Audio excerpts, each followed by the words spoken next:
ցանկապատ ներկայացման ժամանակ ներկա էր Նիկոլ Փաշինյանը։ Մենք խաղում էինք մեր հերթական ներկայացումը, ոչինչով չէր տարբերվում նախորդ ներկայացումից։ Այդ քննադատությունները համացանցում ես վաղուց արդեն իմունիտետ ունեմ։ Լավ բան եմ սովորել, չէ ասել։ Ինչ որ մեկը վատացավ դահլիճում։ Աչքի պոչով տեսա, որ այնտեղ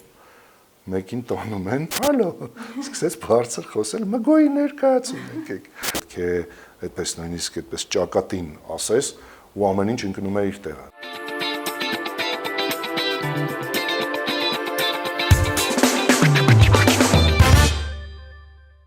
Ողջույն, այսօր իմ հյուրը այն բացառիկ արտիստներից է, ում սիրում ու ճանաչում են բոլորը, անկախ սեռից եւ անկախ տարիքից։ Դերասան Մկրտիչ Արզումանյան։ Ողջույն։ Ողջույն։ Շնորհակալ եմ, որ ժամանակ գտաք։ Ես էլ եմ շնորհակալ, որ հրավիրեցիք։ Մինչ զրույցին անցնելը իմ արտաքին տեսքի համար ուզում եմ շնորհակալություն հայտնել Արմինե Գաբրիելյանի եւ Տաթև Ջաբալյանի։ Մկրտիչ, ես մեր զրույցին Ինչու՞ չես ասի ինձ համար աշխատանքից եմ գալիս։ Այդպես։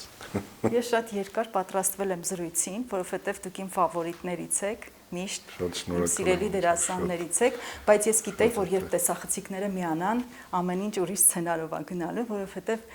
երբեմն հյուրի էներգիան լրիվ ուրիշ բան է թելադրում, ու սցենարը լրիվ հոդս է ցնդում։ Հուսամ այսօրվա իմ էներգիան լավ տեղ կտանի։ Լավ տեղ կտանի, որովհետև շատ ծանրաբեռնված եմ ու միշտ անհանգստանում եմ հարցազրույցների ժամանակ, որ հանկարծ դեմքիս արտահայտություն այդպես ինչ որ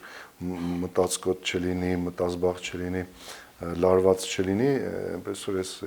շատ լավ լիցքավորված, այսպես դրականով փորձ։ Հիմա ձեզ ուզում եմ հարցնել շատ անկեղծ, ձեր էներգիան է թելադրում ինձ այս պահին, այս հարցը գրված չէր։ Դուք գիտեք, գիտակցում եք, որ Հայաստանում դուք այն բացառիկներից եք, ում կենդանության օրոք սիրում են, գնահատում են ու մեծարում են։ Այդպես ոչ միշտ է լինում։ Այո, իհարկե գիտակցում եմ ու շատ հաճելի է։ Ես զգում եմ դա, այդ ուշադրությունը, սերը հանդիսատեսի եւ հենց դրա համար էլ աշխատում եմ, դա ինձ լիցքավորում է, ոգևորում է եւ ուժ է տալիս, որ այդ ամենը ինչ որ զգում եմ կրկնապատկվի, եռապատկվի, տասնապատկվի, իսկ դրա համար ամենակարևոր բանը դա անընդհատ աշխատելն է, անընդհատ զարմացնելն է, անընդհատ նոր լինելն է եւ հանդիսատեսին չխաբելը։ Այդպես հիմա դրանով եմ զբաղված կոնկրետ ամեն օր։ Ես առիթ եմ ունեցել ձեզ տեսնելու տարբեր նկարահանման հրապարակներում ու նկատել եմ մի բան, որ դուք լինելով ամենապրոֆեսիոնալ, ամենապահանջված ու սիրված դերասաններից մեկը, դուք նաև ամենախստապահանջն եք ինքներդ ձեր հանդեպ։ Ոնց է լինում կայացած լինել, սիրված լինել ու միևնույն ժամանակ այդքան խիստ մնալ սեփական աշխատանքի հանդեպ։ Կարծում եմ դա նորմալ է, հենց այդպես էլ պետք է լինի ու բոլոր արտիստները, բոլոր այդպես պրոֆեսիոնալ, մեծ տարիքով փորձառու արտիստները, ում հետ բախտ է վիճակվել, հնարավորություն եմ ունեցել աշխատել, հենց այդպեսին են։ Օրինակ առաջին այդպես կարծիք կա էլի շատերի մոտ, որ մարդիկ կան օրինակ ուշանում են նկարահանումից եւ դա համարում են, որ ինքը կայացած մարդ է, դա մի քիչ էլ թող պետք է սպասի, բայց երբևէ նմանատիպ ինչ որ դրսևորում չեմ տեսել շատ պրոֆեսիոնալ ու շատ այդպես իր գործում համտացած մասնագետների կողմից, որովհետև դա կարծում եմ առաջին հերթին անարգանք է իր նկատմամբ, իր անձի նկատմամբ, իր աշխատանքի նկատմամբ, հետո արդեն այն մարդկանց նկատմամբ, ում հետ աշխատում ես, ում հետ այդ դժվար 12 ժամանոց, 16 ժամանոց նկարահանման process-ը պետք է անցնես։ Դե դա ամենապրիմիտիվ օրինակը բերեցի, կարծում եմ ոչ միայն իմ հանդեպ նախ պետք է սիրես աշխատանքդ, հարգես այն ամենը, ինչով որ զբաղվում ես, ու ասեմ, որ ցավոք շատ քչերն են, ում կողմից ես այդ հարգանքը տեսնում եմ աշխատանքի հանդեպ։ Չի խանգարում դա ձեզ ձեր աշխատանքին։ Իհարկե ոչ, խանգարում է ինչով, որ դու խստապահանջ ես լինում, կողքինները այդքան խստապահանջ չեն լինում, նշանակում է, որ քո լեզուն չեն հասկանում։ Օրինակ, երբ որ դու աշխատում ես կանգնած կադրում, այնտեղ 4-րդ պլանում հասկանում ես, որ այդ աշխատողներից մեկը ինչ որ կինոյի լեզվով ասեմ, ցեխերի ներկայացուցիչներից մեկը, օրինակ, որոշում է քնել կամ ինչ որ հարմարավետ դիրքով տեղավորվել, բայց դու անհարմարավետ վիճակում աշխատում ես, դա ես ամեն ինչը նկատում եմ ու փորձում եմ այդ ամենը շտկել, նաև իմ կողմից ասել, եթե ինձ դուր չի գալիս դա, այդ պայմաններում, երբ որ ես աշխատում եմ, ինչ որ մեկը ուրիշ ինչ կա, խոսում են իրար այդ բան, ես պարզապես չես կարողանում կենտրոնանալ ու ասում ես, որ կարգի իրավ իրեն, կամ պարզապես եթե ուրիշ ավելի հետաքրքիր զբաղմունք ունեն, այդ մարդկանց չտանջենք, գնան այդ զբաղմունքով զբաղվեն, մենք էլ մեր բանով, մեր աշխատանքով։ Այդպես, դե չես կարող այդպես չլինել, որովհետև ինչքան այս ամեն ինչի մեջ մտնում ես, ավելի խորանում ես շերտեր ես բացահայտում նոր, այնքան այդ պահանջները առաջին հերթին քո նկատմամբ շատանում է եւ դա կարծում եմ նորմալ է ու շատ ուրախ եմ, որ ես օժտված եմ այդ գծով, որովհետեւ ոչ բոլորը ունեն դա։ Այսինքն ես հիմա նկարահանվեցի, ենթադրենք մի գեղարվեստական ֆիլմում, շատ հնարավոր է, որ այդ պահին ինձ թվա, որ ես արեցի այն ամենը, ինչ կարող էի անել ու դա իսկապես շատ լավ լինի, բայց ես մեկ ամիս անց դիտեմ օրինակ մի տեսարան ու ասեմ ես պիտի այսպես չանեի, ես պիտի ուրիշ ճանապարհով գնա, ախր ես այսպես պետք է անեի, դա նորմալ process է ու այդ process-ը անվերջ է։ Ինչպես ասենք մոնտաժն է, անընդհատ կարելի է այնպես մոնտաժ անել, որ ավելի հետաքրքիր լինի, ավելի ինչ որ դինամիկ լինի, ռեժիսորի աշխատանքն է, դերասանի աշխատանքն է, անընդհատ կատարելագործելու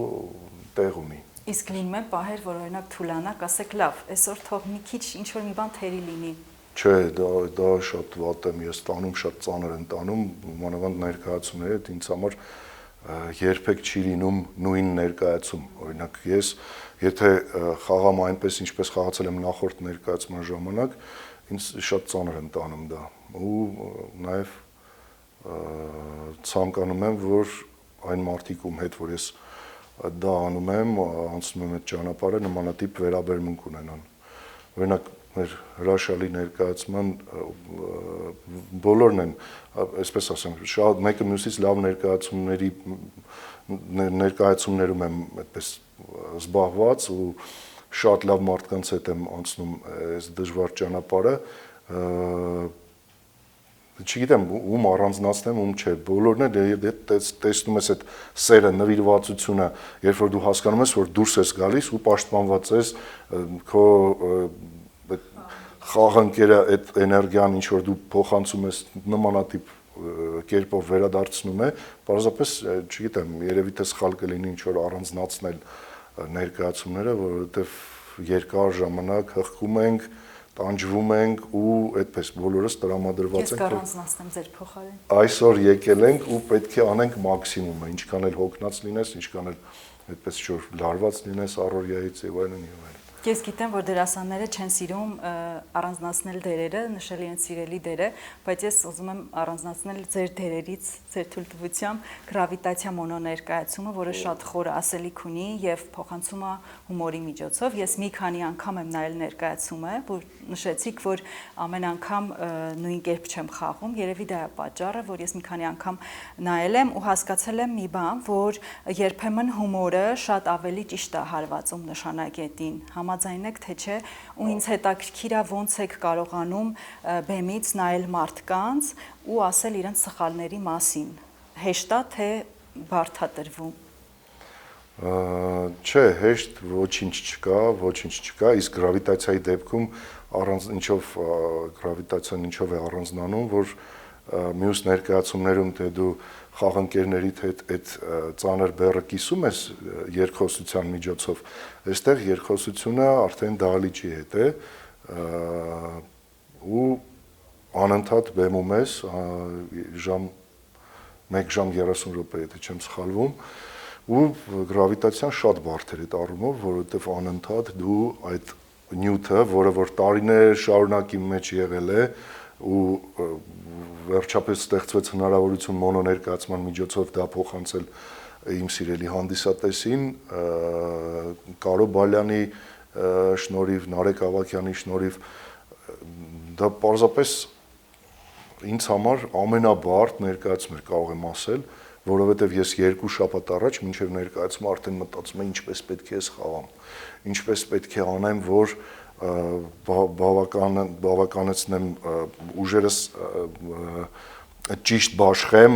որ ոչ մի տեսարան, ոչ մի հատված թույլ չստացվի ու ես դա մտածում էի գիշերը, երազներ էի տեսնում, բավոր այդ բանը, այդ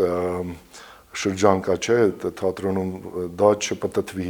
բավոր կիսատկանի նմանատիպ դեպքեր էլ իհարկե եղան, եթե չեմ սխալվում, հենց պրեմիերայի օրը այդպիսի դեպք եղավ, բայց ի օգուտ մեզ այնպիսի դիրքով կանգնեց այդ կուբը, որ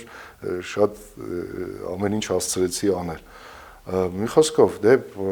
յուրահատուկ գործեր գրավիտացիան, ցավոք այլևս չի լինելու, գրավիտացիայի փոխարեն էլի հրաշալի ներկայացումներ են պատրաստում, շուտով կլինեն, կարծում եմ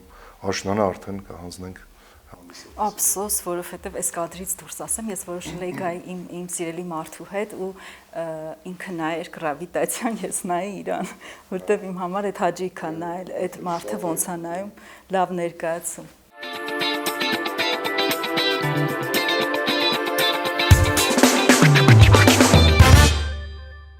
Վերջին շրջանում հագեցած գրաֆիկ ունեք, ֆիլմեր, ներկայացումներ, նաև ռուսական թատրոնում եք խաղում տարբեր ներկայացումներ, Անտիգոնե ներկայացման մեջ մարմնավորում եք Կրեոն արքային եւ նշել եք, որ դա ձեզ համար յուրահատուկ մի դեր է ու ձեր այցեքարտերից մեկն է։ Ինչով է ձեզ համար այդքան կարևոր ու նաև գիտեմ, որ շուտով կլինի Հայաստանում, երբ կտեսնի արդեն հայ հանդիսատես։ Այո, Անտիգոնեն ինձ համար յուրահատուկ ներկայացում է, նախ ասեմ, որ մեր բեմական արվեստների բարձրագույն դպրոցի մեր դիպլոմային աշխատանքն է Կոնստանտին Ռայկինի դպրոցի եւ ռեժիսորը Յակով Լոմկինն է, փորձառու շատ հրաշալի ռեժիսոր, դերասան Սատրիկոն թատրոնի Կոնստանտին Ռայկինի եւ Իրկուտսկի հրաշալի թատրոնի գեղարվեստական գլխավոր ռեժիսորն է եւ պարզապես մեզ բախտ վիճակվեց իր այդքան զբաղված լինելու հետ մեկտեղ որոշեց որ մեզ հետ պետք է անի Անտիգոնեն սկզբից այդ իսկապես այդ շատ այնքան ուժեղ ինֆորմացիա էր մեզ համար որ ասացինք ինչպես դա շատ լուրջ նյութ է մենք ախր մենք պատրաստ ենք այդ ամենի միջով անցնելու եւ այլն եւ առաջին կարդալուց հետո, երբ որ այնքան ոգևորվեցինք այդ ամենով, եկա Երևան ու հենց առաջին օրվանից սկսել եմ տեքստ սովորել, իսկ տեքստերը շատ բարդ են ու շատ են։ Ու երբ որ արդեն հաջորդ անգամ մեկնեցի Մոսկվա, սկսեցինք մի անգամից փորձել, պարզապես ոգևորվեցինք, վարակվեցինք այդ աշխատանքով, այդ ստեղծագործությունով։ Դա հին հունական ստեղծագործություն է, պիես է, Սոֆոկլեսի կողմից գրված, բայց ժամանակակից է սարքել Ժան Անոյը, ֆրանսիացի դրամատուրգ, ու պատերազմ 42 թվականին, եթե չեմ սխալվում, պատերազմի ժամանակ, երբ որ գերմանացիները գրավել են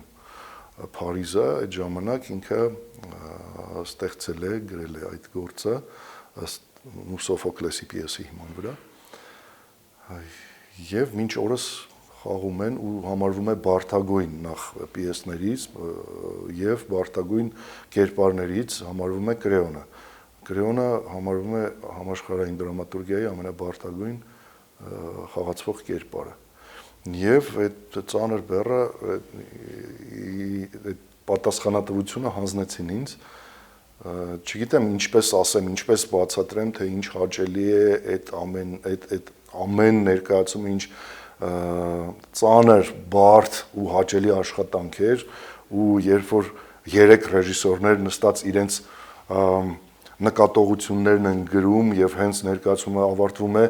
ամեն անգամ երևի 2-3 ժամ մենք քննարկում ենք այդ բացերի վրա ենք աշխատում, թերությունների վրա ու հաջորդ օրը արդեն շտկված խաղում ենք, այնքան ուզում եմ ասել, այնքան ենք հղկել այդ ներկայացումը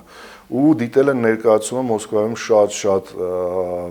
պրոֆեսիոնալ մասնագետներ ու շատ են հավանել եւ ի ուրախություն ինձ այդպես հնարավորություն ստեղծվեց ապրիլի 10-ին Անտիգոնեն այդ հետաքրքրությունը, ուրախությունը կիսվել մեր հայ հանդիսատեսի հետ, հուսամ ամեն ինչ լավ կանցնի, խումբը 11 դերասանից է բաղկացած, բոլորը գալու են, բոլորին այդպես կազմակերպել եմ այնպես, որ բոլորը ներկա լինեն, Երևանում լինեն եւ ամսի 10-ին այդպես Պարոնյանի թատրոնում, Հակոբ Պարոնյանի անվան երաժշտական կոմեդիայի պետական թատրոնում։ Եթե դեռ չունեք տոմսը, շտապեք, որովհետև քիչ ժամանակ է մնացել։ Ընդհանրապես սա ներկայացում է խղճի, այսպես ասեմ, Անտիգոնեն ներկայացնում է խիղճը, Կրեոնը դա ներկայացուցիչն է պետության, այդ ուժի, որի առջև պարզապես այդ փոքրիկ, այդ անօգնական աղջիկը պարզապես չի կարողանում դիմադրել այդ ամենին, իսկ Կրեոնը մյուս կողմից, եթե թուլություն ցուցաբերի Անտիգոնեի նկատմամբ, իսկ Անտիգոնեն փաստորեն իր քրոջ դուստրն է, եթե թուլություն ցուցաբերեց, նշանակում է, որ պետությունը վտանգված է ու նշանակում է, որ դա նախադեպ է, կարելի է չլսել, կարելի է չենթարկվել, մի խոսքով այսպես շատ հետաքրքիր յուրահատուկ նյութ է ու շատ արդիական, մանավանդ այսօր, այդպես շատ կուզենամ, որ հայ հանդիսատեսը նույնպես տեսնի դա։ Ձեզ արդեն նշեցի, որ բոլորը շատ սիրում են եւ ձեր անձի շուրջ սկանդալներ գրեթե չկան, ինչը շատ զարմանալի է արտիստների դեպքում։ Միայն վերջին շրջանում որոշակի աղմուկ բարձրացավ, երբ ցանկապատ ներկայացման ժամանակ ներկա էր Նիկոլ Փաշինյանը։ Այդ օրերին ես տեսա երկու տարբեր իրականություն, մեկը իրական մարդիկ էին, ովքեր հենց այդ օրը երեկոյան Պարոնյան թատրոնում շատ բուռն ծափահարեցին, դիմավորեցին բեմում, ընդ որում սովորաբար վերջում են ծափահարում, դուք բարձրացաք բեմ եւ շատ բարձր ու երկար ծափահարեցին, ցույց տալով, որ ձեր կողքին են եւ ձեզ շատ սիրում են, եւ երկրորդ իրականությունը դա սոցցանցերում էր, համացանցում քննարկում էին, բոլորը իրավունք էին վերապահում կարծիք հայտնելու եւ շատերը նաեւ քննադատում էին, թե ինչու լուռ մնացիք այդ պահին։ Մենք խաղում ենք մեր հերթական ներկայացումը, ինչպես խաղացել ենք այդ ներկայացումից առաջ, ինչպես խաղացինք հետո, խոնարհվել ենք մեր հանդիսատեսի առջև, մեզ համար դա սովորական ներկայացում է եղել, ոչ մի բանով ոչ ավել, ոչ պակաս, արել ենք մաքսիմումը, ինչպես անում ենք միշտ։ Այդ քննադատությունները համացանցում ես վաղուց արդեն իմունիտետ ունեմ, որ պարզապես ոչինչ ինձ չի վերաբերվում դա, ինձ չի կպնում դա, ինձ չի վնասում, ես չեմ պատասխանում, պարզապես անտեսում եմ, իսկ այդ գրողները ունեն գերխնդիրներ ու փաստորեն եթե դու ինչ որ մի բան անես, ինչ որ մի բան պատասխանես, ստացվում է, որ իրենք հասան իրենց նպատակին, բայց իրենց նպատակները այլ են։ Ինչ որ սկսեցին քննադատել, բայց հաջորդ օրը այնպեսի մի ալիք բարձրացավ, որ այդ քննադատողներին այսպես անարեցին, ծալեցին ու շպրտեցին մի կողմ։ Դա իրենց գործն է, ամեն մեկը իր գործն է անում, ես համարում եմ, որ դա գործ է։ Շատ քիչ մարդիկ են ազնիվ մղումներով ինչ որ բաներ անում այսօր, որովհետև հենց այնպես ոչինչ չի լինում։ Դե ինչ որ իրավիճակ էր, ստեղծվեց այդ իրավիճակը, այո, անսպասելի էր, բայց թե հիմա նորից կրկնվեմ, մենք խաղում ենք մեր հերթական ներկայացումը, ոչինչով չէր տարբերվում նախորդ ներկայացումից։ Մենք խաղում ենք մեր սիրելի ցանկապատը, դրանից հետո էլ խաղացինք մեր սիրելի ցանկապատը ու մինչ օրս խաղում եք։ Այո, խաղում ենք եւ դեռ կխաղանք։ Իդեպ այդ դեպքից հետո նաև քննարկում եղավ, որ ձեզ արգելել են խաղալ հրեշելուսնի վրա ներկայացումը, ինչը կարծում եմ չի համապատասխանում իրականությանը։ Բնականաբար ինչ կապ ունի դրա հետ, ընդհանրապես կապ չունի, հրեշելուսնի վրան չխաղացինք այդ ժամանակ, որովհետև ժամանակահատվածը շատ բարդ էր տոմսի վաճառքի համար, տոմսերի վաճառքի համար, պարզապես որոշեցինք տեղափոխել Գառնանը, որ ավելի հանգիստ, որովհետև այնտեղ եւ իմ ներկայացումներն են, իմ կնոջ ամուսիններ, մյուս ներկայացումներն են, Սերիև նարինջները, նոր ներկայացումներ են, իսկ խեղճ Հրեշը լուսնի վրա չէր կարող դիմադրել։ Իդեպ նշենք, որ Հրեշը լուսնի վրա ներկայացումը պատմում է պատերազմից հետո կյանքը շարունակելու մասին, ցեղասպանությունից, այո, եղավնից հետո դեպքերը տեղի են ունենում հենց այդ ժամանակ, ներողություն, այդ ժամանակվանից փախած, փրկված մարդկանց մասին է։ Հերթական անգամ ձեզ ուզում էին քաղաքականություն ուղղորդել, որը չստացվեց, ճիշտ եմ գնահատական տալիս, թե ոչ։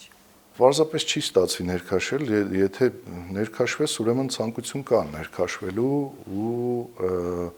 ուզում ես ներքաշվել, այդ ամեն ինչը զգալ, ես նմանատիպ ցանկություններ չունեմ, աշխատանքիցս շատ մեծ հաճույք եմ ստանում ու կարծում եմ, որ ոչինչ չի կարող փոխարինել այդ ամենը, այդ էմոցիաները եւ այսպես ասեմ, մենք աշխատում ենք այդ վերջին ծափարությունների համար, որոնց դուք ներկա եք եղել, Անիտ ջան, այդ ծափարությունները մեզ ողջևորում են ու տանում են դեպի մյուս ներկայացում, այդպես։ Իդեպ հիշեցի, որ հենց այդ օրը ինչ որ մեկը վատացավ դահլիճում եւ շտապօգնություն կանչեց։ Իմ կնոջ ամուսինը ներկայացման ժամանակ էլ նմանատիպ դեպք եղավ, պես հասկացանք, որ շատ վատ է վիճակը ու աչքի պոչով տեսա, որ այնտեղ մեկին տանում են վատացած արդեն, դեպ ստիպված դատար տվեցինք, ասեցինք պետք է օգնություն եւ այլն, բայց չէ, նորմալ է, ամեն ինչ պաուզա տվեցինք, հարցրեցինք, կարող ենք շարունակել, հա, կարող եք, շարունակենք սիրելի հանդիսատես ու այնքան անսպասել էր, որ Նավասարդյան հարմոնը ինչ պիտի անենք, ու շարունակում ենք, հիմա մտնում ենք կերպարի մեջ, նորից, հա, դու ինձ նոր այդ նորությունը ասել ես, ես հիմա նյարդայնանում եմ, բան, ու այդպես ծափարություններ եղան ու շարունակեցինք խաղալ, այդպես դեպք լինում են, իհարկե, տարբեր դեպքեր են լինում, նույնիսկ գրավիտացիայի մեջ էլ չէ, կար այդ գեղեցիկ հատվածը, երբ որ Համլետ ներկայացման ժամանակ զանգ է գալիս, ու դա իրական դեպք էր, Հրեշը լուսնի վրա ներկայացման ժամանակ ամենադրամատիկ տեսարաններից մեկն էր եւ Viber-ի զանգը, այդ որ ճանաչված զանգ է լինում, այդ զանգը սկսեց ինչ-որ զանգել ու այդ կինը հենց այդպես ինչպես որ խաղացել եմ, ալո, սկսեց բարձր խոսել, մգոյի ներկայացում եկեք, մենք ինչ-որ խաղում ենք լուրջ պիտի հուզվենք բան, այն կողմից ինքը մգոյի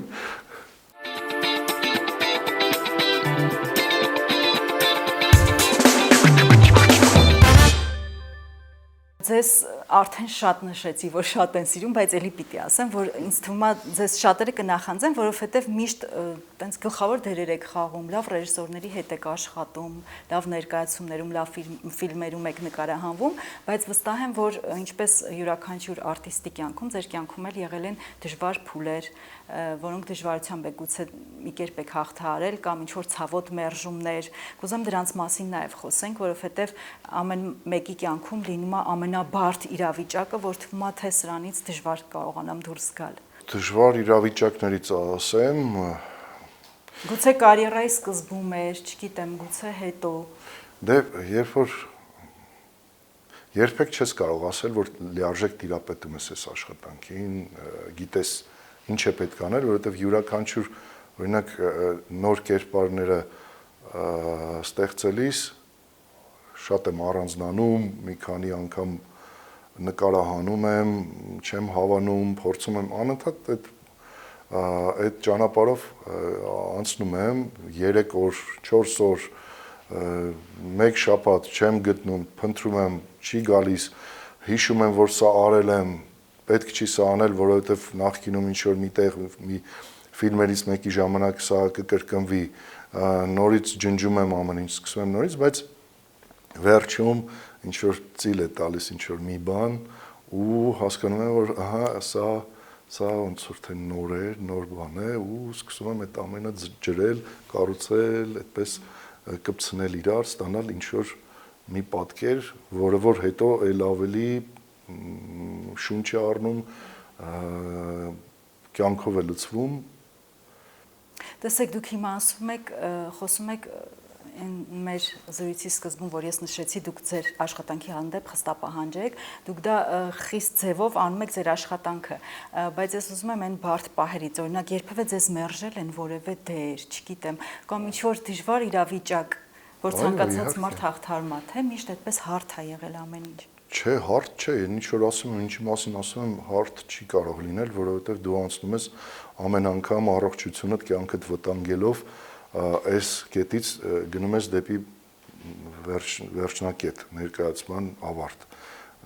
Դա ամեն անգամ դու անցնում ես շատ ծանր ճանապարհ։ Ես դա այդպես հեշտ չէ, խաղուպար չէ, իսկ մերժումներ իհարկե լինում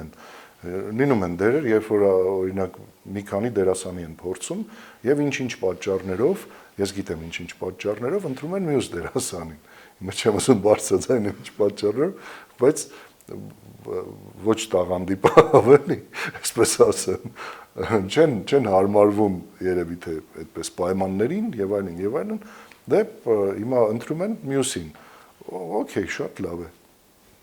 Նորմալ, բոլորի համար նորմալ երևույթ է դա։ Շատ բաներ կա, որ կուզենաս անել, շատ բաներ կա, որ նայում ես ինչ որ մի նախագիծ ասում ես, ախ, շատ լավ կլիներ, որ ես մասնակցեի այս նախագծում, բայց դա հիմա կազմակերպչական թեմաներ են, ինչպես ես եմ կազմակերպում նախագծեր ու ներգրավում են մարդիկ, ով ցանկալի է, որ ներգրավվեն, լինեն քո կողքին, պարտաճանաչ, իրենց աշխատանքը սիրող մարդիկ, այնպես էլ process է, որը որ այո, այդ երկու հատ անցնում է, երրորդին հրավիրում են կամ ինչ որ բոլորի մոտ էլ այդպես է։ Ձեր որդու հետ նկարահանվել եք վերջերս Թանկարժեք տղաները ֆիլմում ու միասին նաև ներկայացման մեջ եք խաղում, գիտեմ, որ բավական խիստ եք որպես հայր բեմում ու ձեր այդ խիստ հայացքը Ալիկը նկատում է, ինքը դրա մասին պատմել է, հետաքրքիր է Թանկարժեք տղաները ֆիլմի նկարահանումների ժամանակ կադրից դուրս ինչ էր կատարվում։ Դե որտե ֆիլմը բավական զվարճալի է։ Արշալույս Հարությունյանն էր ռեժիսորը եւ այդ աշխատանքը, երբ որ ես տեսնում եի, որ անընդհատ աշխատում է Ալիկի հետ ու փորձում են ինչ որ նոր բան ստանալ, որը որ չի եղել նախորդ նախագծերում, ես ավելի հանգիստ էի, ավելի ուշադրություն իմ վրա էի կենտրոնացրել, ինձ է ուղղություններ տալիս, թե ինչպես անեմ, որ նոր լինի, թե ինչպես անեմ, որ հետաքրքիր լինի, ինչ ժեստ մտածել եւ անընդհատ այդ նայում եմ թե ինչով են զբաղված ու տեսնում եմ որ իրենց մոտ էլ է process-ը գնում ու շատ լավ է ստացվում, պես շատ անելիք ու ասելիք չունի։ Ալիկն էլ արդեն բավականին մեծացել է ու հմտացել է այս աշխատանքում, ինքն էլ է արդեն զգում ինչն է ավել, ինչն է պակաս, բնականաբար ռեժիսորի աչքը առանց ռեժիսորի աչքի չես կարող անել դա, անպայման պետք է որ ինչ որ խորհուրդ լինի, ինչ որ ուղղություն լինի եւ դա իրականում քեզ շատ է օգնում, լավ ռեժիսորը քեզ շատ է օգնում եւ ոգևորում։ Չգիտեմ, կարծում եմ հետաքրքիր բան ստացվեց ու յուրահատուկ էր Ալիկը այդ ֆիլմում։ Իսկ ներկայացումները պարզապես շատ եմ ասում, որ ինչ որ մի բան գտնի, ինչ որ մի պիես գտնի հարմար, որ կարողանանք միասին իրականացնել, որովհետև հետաքրքիր ֆորմատ է դա ու միշտ բոլորին հետաքրքիր է թե ինչ երկխոսություն կլինի, հենց կարծում եմ, որ պետք է լինի իր սերնդի եւ իմ սերնդի երկխոսություն, անհամաձայնություն, այդպիսի ինչ որ մի բան։ Դե պետք է շատ ցանկալի է որ թատրոնը լինի իր կյանքում անընդհատ, որովհետեւ այն ինչ որ թատրոնը կտա, ֆիլմերում չես կարող վերցնել։ Իսկ եթե թատրոնում կաս, նշանակում է բոլոր տեղերում կաս, եւ ֆիլմերում, եւ հեռուստահաղորդումներում, սերիալներում, սիթկոմերում, պես։ Վերադառնալով ընտանիքին, ուզում եմ նաև ձեր դստեր մասին խոսենք, գիտեմ, որ սովորում եւ ապրում է հիմա դրսում, հեշտ կարողացաք բաց թողնել, թե բարդ էր ձեզ համար։ Հեշտ չէր լինի, եթե մենակ լիներ, Հունաստանում է, չէ՞ սովորում։ Այո, Հունաստանում է սովորում, մագիստրատուրայում մեկնեց իր ընկերների հետ, ովքեր նույնպես ընդունվեցին այդ համալսարան եւ բարձրապես անընդհատ միասին են, պես իրենց թիմով ամենամտերիմ ընկերները, այդպես մենք հանգիստ ենք այդ առումով։ Ձեզ բնավորությամբ ավելի շատ ով է նման երեխաներից։ Դժվար է ասել։ Կան գծեր, որոնք ունեն, բայց դժվար է այդպես միանշանակ ասել, որովհետև Ալեքսանդրն էլ Սուսիկն էլ տարբեր են շատ։ Գիտեմ, որ ձեր հայրիկն է ուղղորդել ձեզ բեմ, դուք ինժեների մասնագիտություն ունեք, բայց շատ սովորաբար հայ ընտանիքներում միշտ այդպես դերասան դառնալու ցանկությունը ոչ ծափարություններով է ընդունվում, շատերը նույնիսկ ասում են դե մի լուրջ մասնագիտություն ընտրի եւ այլն, ձեր դեպքում հակառակն է եղել, ձեր հայրիկն է ուղղորդել։ Ես ասեմ, որ դերասանի մասնագիտությունը ամենալուրջ մասնագիտությունն է, այսպես ասեմ, որովհետև եթե դու ապրում ես ուրիշի հոգեբանություն, ուրիշի կյանք ու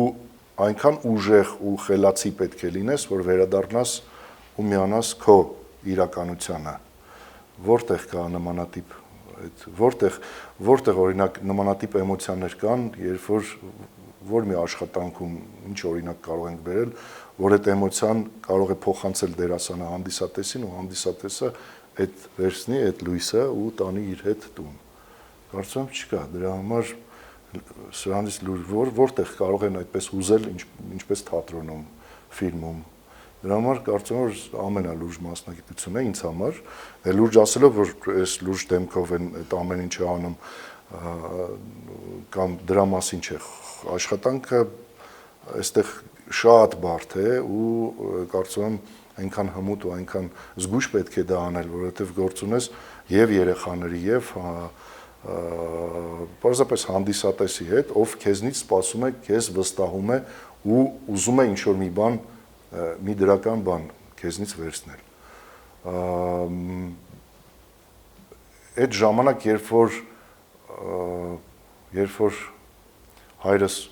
ուղղորդեց ինձ դեպի կավեինի խմբակ, որը նոր փորձում էր ձևավորվել մեր ճարտարագիտական համալսարանը 95 թվականին, այդ ժամանակ այդպես բան էլ չկար, որ ես նույնիսկ մեր մտքերում չկար, պլաններում չկար, որ հանկարծ չդառնամ դերասան ու ինչ-որ բան գնա, ինչ-որ ոչ պլանավորած։ Այդ ժամանակ կավեինի շարժումն էր, պարզապես ուզեց ինձ այդ բակային կյանքից ինչ-որ բանով շեղել եւ կարծում եմ ստացվեց, որովհետեւ ավելի շատ սկսեցի անցկացնել այնտեղ, ավելի հաճելի էր, ավելի դրական էմոցիաներ էին, ինչ-որ սկսում էինք աշխատել, գրել, երգեր, ինչ-որ փոխել, դե կավեինական ինչ-որ այդ շարժումը սկսվեց։ Լուրջ դերասանական ինչ-որ աշխատանքի մասին անգամ խոսք գնալ չէր կարող եւ այդպես գնացինք առաջ Գյումրիում առաջին տեղը գրավեցինք, հետո Երևանում խաղացինք երկրորդ տեղը, հետո ձևավորվեց Արմենսկի պրոյեկտ կավեինի թիմը եւ արդեն հայտնվեցինք Ռուսաստանում ու բավականին երկար ժամանակ պես կռիվ էինք տալիս այնտեղ։ Եթե նորից սկսեիք 0-ից, ինչ չէիք անի, որ արել եք ժամանակին եւ զղջում եք։ Ոչինչ չկա, այդպես որ կզղջամ, որովհետեւ ինչ եղել է, դա ինձ ինչ որ մի բան տվել է։ Դա ինչ որ մի բան ավելացրել է։ Եթե նույնիսկ սխալ եմ արել, ես այդ սխալը անելուց հետո շատ հարցեր եմ ինձ տվել եւ այդ հարցերի շնորհիվ նույն տեղում չեմ սայտակել հաջորդ անգամ, ունենալով ինքնակնդատական այդ մեծ բոնուսային հնարավորությունը, այսպես ասեմ, ես անընդհատ այդ հարցերը ինձ տալով երբեք չեմ կանգնում նույն տեղում։ Պարզապես արեցինք, շատ լավ է, շարժվում ենք առաջ։ Ձեր երազանքի նախագիծը ո՞րն է այս պահին։ Երազանքի նախագիծ չունեմ այդպիսին, չէ։ Անում եմ այն Գիտեք ինչն է հաճելին, որ անես այն ինչ ուզում ես անել։ Ես այդ հնարավորությունը ունեմ։ Ես ինքս կարող եմ կազմակերպել իմ նախընտրելի, իմ ուզած ներկայացումը խաղալ, իմ նախընտրելի դերը։ Այստեղ իհարկե շատ լավ կլինի, երբ որ դասական գործեր կարողանանք անել եւ հանդիսատեսը ուշադիր լինի այդ գործերին, որովհետեւ իրականում դա է այն արվեստի հիմքում դրված, բայց մի քիչ անպաշտպան են այդ գործերը, որովհետև կոմերցիոն չեն եւ պահանջվում է մեծ ֆինանսական ներդրում այդ ամենը իրականացնելու համար, իսկ քանի որ դու ինքդ ես անում եւ քո գրպանից ես դնում, մտածում ես ոսկե միջինը եւ հանդիսատեսին հնարավորություն լինի լավ բան փոխանցելու եւ վաճառվի այդ նախագիծը եւ ստիպված արդեն այդ ոսկե միջինն է փորձում գտնել,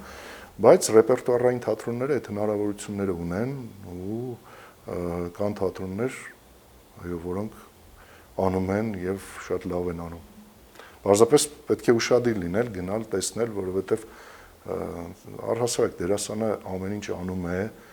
շատ բարդությունների միջով է անցնում, մանավանդ այսօր, որ փոխանցի հանդիսատեսին այդ դրականը, այնպես որ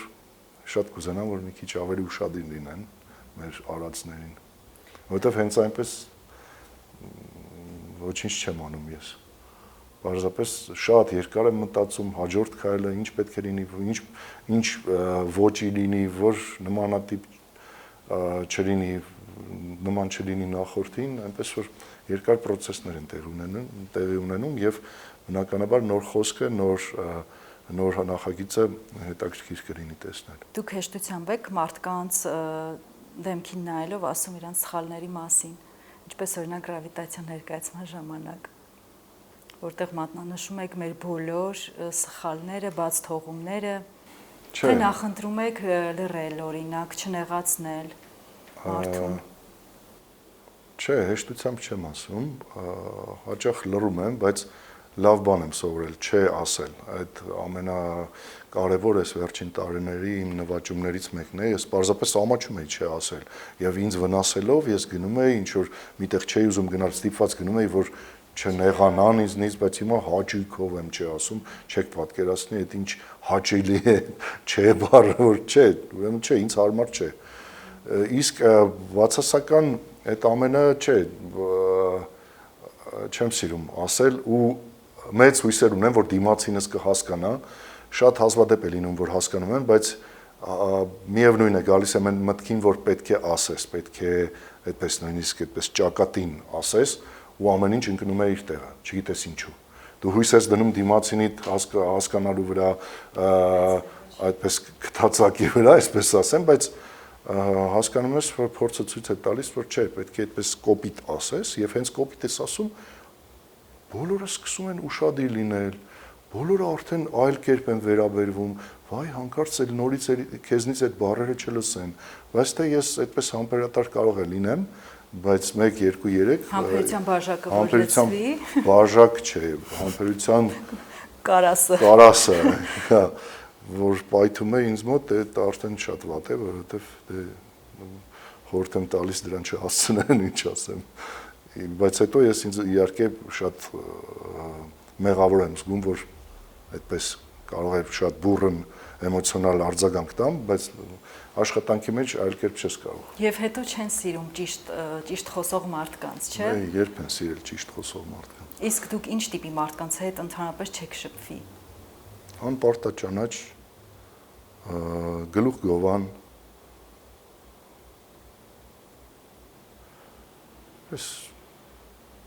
ով միացած չէ, ով քո հետ այդ աշխատանքի ընթացքում այլ բաների մասին է մտածում, պարտաճանաչ չէ, ասեցի, ուշացողների հետ միանգամից փորձում խզել բոլոր կապերը, կամ ասենք, չգիտեմ, եթե ինչ որ ժամանակ է մնացել ասելով, նկատողություններ անելով կավարտեմ այդ աշխատանքը, բայց հաջորդ անգամ երբեք ինքը չի հայտնվի այդտեղ, որտեղ ես։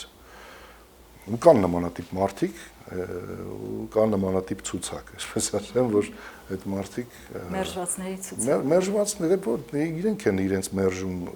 ես ոչ չեմ անում, որ ինքը ուշանա կամ մատների արանքով նայի իր աշխատանքին, երբ որ ես 100%-ով միացած փորձում եմ այնպես անել, որ ոչ իմ նախագիծը, այլ ուրիշի կազմակերպված նախագիծ լավ լինի, պարզապես եթե ես հայտնվել եմ այդտեղ, դա դառնում է իմ նախագիծը, ու ես ամեն ինչ անում եմ, որ մաքսիմալ արդարացնեմ եւ իմ ներկայությունը, ինքս ինձ համար, եւ որ այդ ամեն ինչը հետո այդ աշխատանքը գնահատվի, հենց այնպես չանցնի։ Կպատմեք մի պատմություն, որը առաջին անգամ կհնչի մեր տաղավարից։ Այդ իմ ամենաթույլ տեղն է, դա Անի ջան։ Պարտադիր չի հումորային։ Ես չեմ հիշում նմանատիպ պատմություններ, այդ իմ ամենա, որ չգիտեմ, կարող հնարավոր է որ լինի, բայց այս պահին երևի պիտի պատրաստված գայի։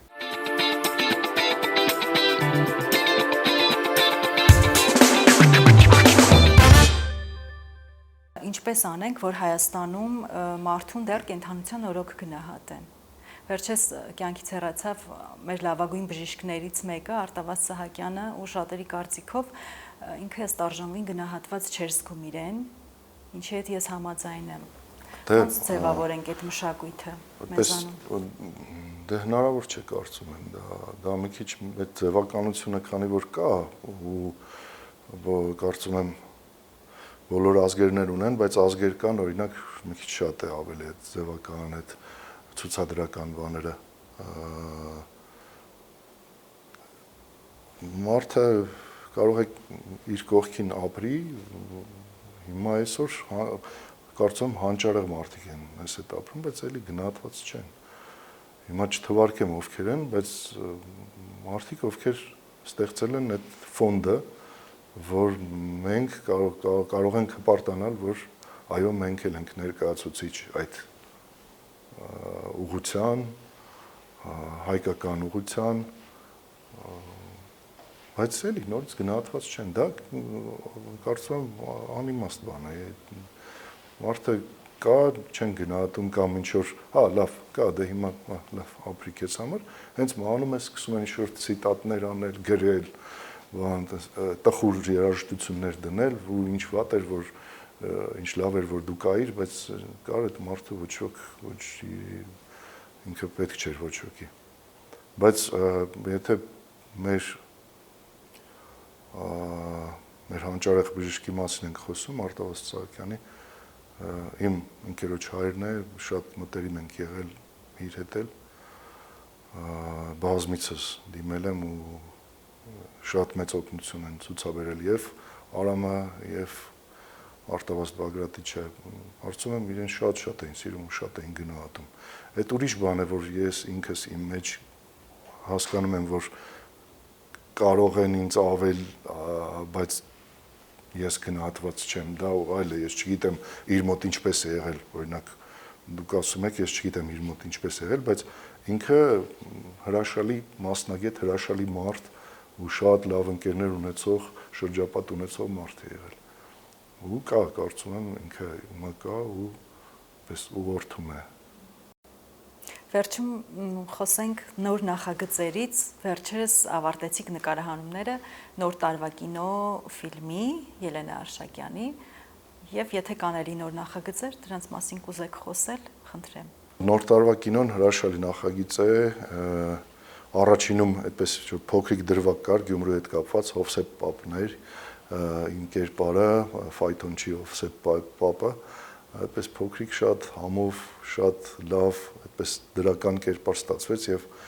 կազմակերպիչները որոշեցին շարունակություն տալ, պես կյանքը երկարացնել կերպարից, որի համար շատ ուրախ եմ, առհասարակ շատ քիչ նկարահանման խմբեր կան, որտեղ ուզում ես նորից հայտնվել, դա այս նկարահանման խումբներ Ելենայի գլխավորությամբ, պարզապես հրաշալի է ամեն օր պես յուրահատուկ մարդկանցով, լավ մարդկանցով շրջապատված անում ես աշխատանքդ, հաճույք ես ստանում յուրաքանչյուր կադրից, եւ հուսամ շատ մեծ հաջողություն կունենա այս ֆիլմը, որովհետեւ շատ մեծ ասելիքով ֆիլմ է եւ տարբերվում է, թե առաջինը մի քիչ ավելի մանկական ուղղվածություն ուներ, երկրորդը մի քիչ ավելի այդպես համախմբել է տարիքային մեծ ավելի խմբեր եւ հումոր կա, եւ ասելիք կա, հուզիչ դրամատիկ պահեր կան, ֆիլմ է, որը որ շատ կարևոր է կարծում եմ այսօր մեր հանդիսատեսի համար։ Պարզապես ինչ-որ ծիծաղելի դրվագներ չեն, մեկը մյուսին կպած եւ կարևորը շատ ծիծաղելի լինի, չէ, կարծում եմ պետք է ասելիք ունենա յուրաքանչյուր այն նյութ, ինչին որ կպնում ենք։ Ու այս ֆիլմը այդպիսի ֆիլմ է։ Նոր նախագծեր իհարկե կլինեն, աշնանը հուսամ կհասցնեմ թատրոնում նոր նախագիծ ներկայացնել, հետաքրքիր դերասանական կազմով, եթե իհարկե ամեն ինչ լավ ստացվի, եւ այդպես գրավիտացիային կփոխարինի այդ նախագիծը։ Անպայման կսպասենք սիրով։ Ես շատ շնորհակալ եմ անկեղծ զրույցի համար։ Շնորհակալ։ Եվ վերջում մեկ անֆիլտր լուսանկար։ Միասին։ Այո, իհարկե, սիրով։ Առանց ֆիլտրերի այսօր զրուցում էինք դերասան Մկրտիչ Արզումանյանի հետ։ Շնորհակալություն Մովա ֆոտոստուդիային նկարահանումներն իրականացնելու համար։ Կհանդիպենք հաջորդ անգամ։